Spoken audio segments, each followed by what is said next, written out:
Thank you, Kees, and very good afternoon, ladies and gentlemen. It's indeed a pleasure to stand before you and provide you with the introduction of this conference, the reason for which we are all here. At the outset, I would like to join Ms. Doreen in extending a very warm welcome to each one of you who have come from more than 80 countries today. And I'm pleased to share with you that we are going to see about 1,000 people in next few days. The uniqueness of this collection of people is they are representing several constituents of geospatial ecosystem, very high-level decision makers from the technology, users, academic, and policy segments of geospatial industry. Well, before I move further, I would like to convey that my minister, Honorable Sri Kapil Sibal, could not be with us today here on this occasion. Well, Mr. Sibal is not only the Minister for Telecom and Communications in India, but he is someone who laid the foundation of Geospatial World Forum in 2007 and provided all the support to our organization in developing and evolving this event. And he was very, very looking forward to this event, but due to certain political developments where he got, actually it's a good news for him, that he has been given additional responsibility of a very important portfolio in the country, which is Ministry of Law. In addition to Ministry of Telecom, he is also now the Minister for Law, and he's taking over that charge today, and that's the reason why he has not been able to come. But he does send his regards and his best wishes to this conference, and our short-term loss probably may help us to gain in long-term. Probably we may see a better geospatial law in the country. So that's the kind of positive aspect of it. Well, I wanted to say that Rotterdam, why we chose this city of Rotterdam for Geospatial World Forum. I believe after having been this international city of Amsterdam last year, we chose Rotterdam because of its industrial hub and the business characteristics. A city which is known for business for years. And when we thought of coming up with a theme like monetizing geospatial value and practices, we felt that this is the most appropriate city to campaign with something which is going to give a business dimension to the geospatial industry. Well, geospatial is something which has been traditionally known as, my colleague Doreen said, a scientific discipline. Well, it continues to be a scientific discipline. At the bottom, it has very complex science and very complex systems. And that's why probably many, the largest, the IT company also could not deal with that so easily. So it does have a great scientific component, but what we are going through is the process of transformation and the process of industrialization. What we are seeing is that geospatial is becoming a part of business process, and it is also becoming a part of industrial workflow. These are the two terms which are being talked about today in the leading communities. So from being a geospatial community, we are moving towards being a geospatial industry. And whenever I say industry, I mean the people who are associated with this industry, be the users, be the technology providers, be the policymakers, and be the academic institutions. But all of them are collectively forming this industry to really harness the value of geospatial technology for the geospatial or the economic activities. So we are currently going through the transformation process. And that transformation process is making us redefine our industry.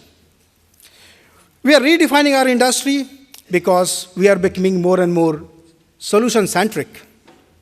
We are becoming more and more converging. Geospatial term which came in about 5 years back, is a culmination of GIS, surveying, photogrammetry, image processing, cadastre, all put together. That means we are converging within the various stakeholders of the geospatial technology, as well as we are conversing with the processes like engineering or businesses or design or architecture.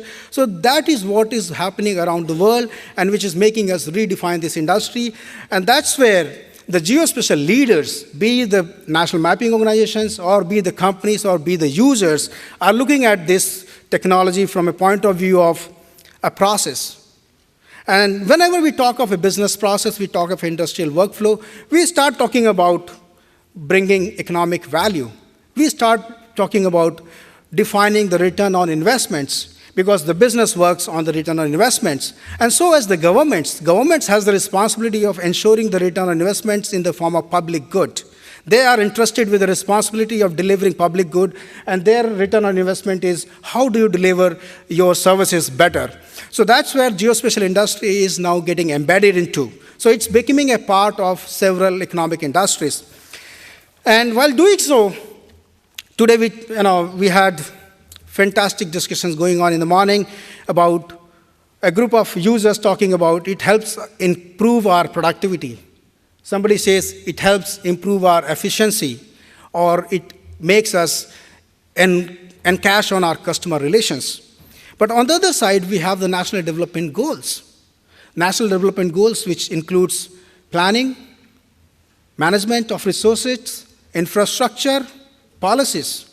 All these things, what needs is to be underpinning the geospatial at the core, which means making an assessment of what are the assets we have, where we have, and how do we plan our resources or our policies so that we can optimize those assets.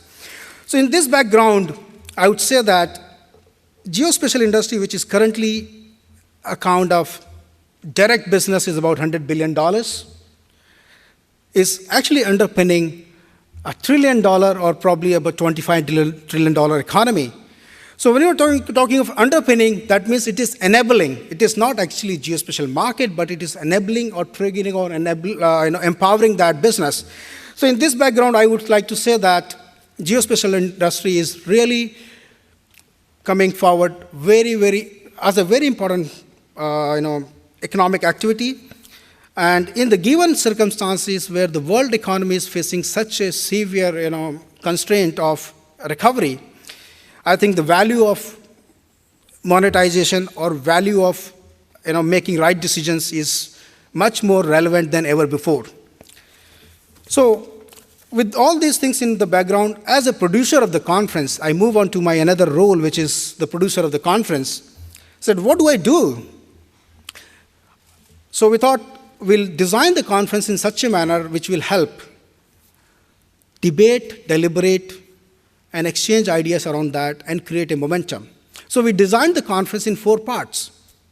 We had stakeholders meetings yesterday and today till afternoon. We invited stakeholders from the government and the business enterprises, and we had exchange forum where we had dialogues going on between select group of invited stakeholders, and they talked about what is the way they are moving forward. And they shared the knowledge about how they can use national mapping for development on the one side, and how can use mapping for the business processes or business enterprises. And we'll be sharing those results. They are exciting results of the discussions. So today and tomorrow, we get into the leaders forum, wherein the leaders from academic community, the policy-making community, the technology companies, and the user companies talk with us about their vision, share their directions, share their business directions. And that's where we get the bigger picture of this industry. And then on 15, we have about 10 user domain-specific sessions, where we have about 150 user organizations presenting their case studies, that how they're making use of this technology. And that's not only a learning for the users, but actually very important learning for the technology providers. That's a kind of feedback mechanism where the technology providers and national mapping organizations can understand how our users are looking at us and what are the challenges they are facing. And then we go to the fourth part of it, which is the professionals, which is about technologies, whatever developments are going on. So that is how we have designed our conference this year, and I hope you will love it and like it. And based on that, we have created several opportunities for learning, networking, collaborating, and thinking forward collectively as an industry and work together to make difference in this economy and in this society. Thank you very much.